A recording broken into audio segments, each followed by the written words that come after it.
नमस्कार दोस्तों, एक और वीडियो में आपका स्वागत है। इस वीडियो में हम पाइप और टंकी के क्वेश्चन सॉल्व करेंगे। तो चलिए वीडियो को शुरू करते हैं। पहला क्वेश्चन हमारे पास लिखा हुआ है, पाइप ए एक टैंक को 8 घंटे में भर सकता है। इसे हम ऐसे लिख लेंगे कि जो ए है वो 8 घंटे में भर सकता है। आगे है कि बी और सी 20 घंटे और 15 घंटे में खाली कर सकते हैं।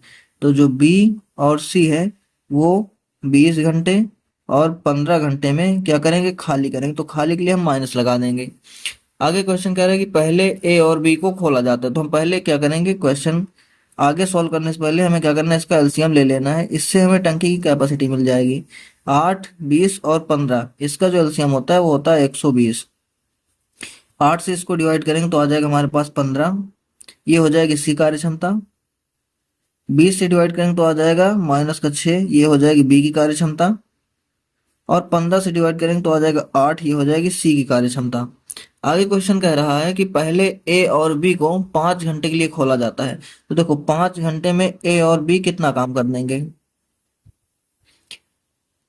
5 इंटू ए की वैल्यू कितनी है 15 और बी की वैल्यू कितनी है -6। ठीक है, तो 15 में से हम 6 को माइनस करेंगे 9 आएगा, 9 बचे कितना हो जाएगा 45। इतना काम इन्होंने कर दिया। आगे क्वेश्चन क्या कह रहा है कि फिर बी को बंद कर दिया जाएगा और उसके बाद में सी को खोल दिया जाएगा। तो टैंक को भरने में कितना समय लगेगा। अब देखो हमारे पास 45 काम इन्होंने कर दिया, तो शेष बचा कितना।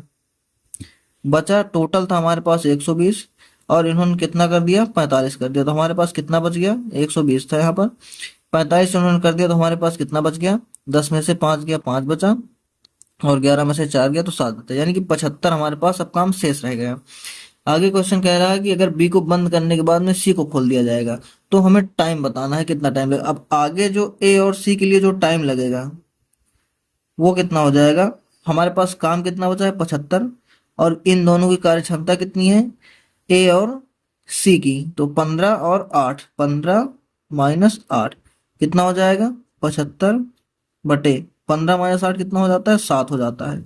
इसको हम अगर सॉल्व करें कितना हो जाएगा, 7 एकम 7 जीरो, 7 धाम 70 और 5 डिवाइड बाई 7, इतने घंटे इधर हो जाएगा। अब टोटल समय हमें बताना है कि टैंक को भरने में टोटल कितना समय लगेगा। तो जो टोटल समय लगेगा वो कितना हो जाएगा, देखो पहले 5 घंटे चला था ए और बी और अभी ए और सी कितना चला 10 सही 5/7 घंटे। इन दोनों को हम ऐड कर लेंगे कितना हो जाएगा हमारे पास 10 5 15 सही 5/7। तो हमारा ऑप्शन बी राइट आंसर होगा। लास्ट क्वेश्चन देखते हैं। लिखा हुआ है कि एक स्विमिंग पूल 3 पाइपों ए बी और सी से 10 घंटे में भरा जा सकता है। ए बी और सी तीनों मिलकर इसे 10 घंटे में भर देते हैं।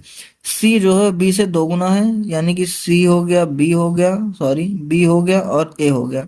सी बी से दोगुना है और बी ए से दोगुना है। अगर इसको हम 1 मान लेते हैं तो ये 2 हो जाएगा और ये 4 हो जाएगा। देखो इसका दोगुना और इसका दोगुना, ये इनकी कार्य क्षमता का अनुपात दिया हुआ है। अब कह रहे हैं स्विमिंग पूल अकेले ए द्वारा कितने टाइम में भर जाएगा। देखो हम निकाल लेते हैं, जो स्विमिंग पूल की कैपेसिटी होती है वो हमारा टोटल काम होता है। उसको निकालने के लिए फार्मूला होता है जो हमारे पास टाइम होता है इनटू जो हमारी कार्य क्षमताएं होती हैं उनका टोटल, 4 + 2 + 1, ये होता है निकालने का फार्मूला। तो 4 2 6 7, 7 धाम 70, 70 टोटल यूनिट हमारा काम हो गया। इतना हमें काम करना है और ये काम किसके द्वारा करना है, ए के द्वारा। तो ए की कार्य क्षमता कितनी है 1 है, तो ए को टोटल कितना टाइम लग जाएगा 70 घंटे। ये इस क्वेश्चन का आंसर होगा। ऑप्शन डी हमारा राइट आंसर होगा।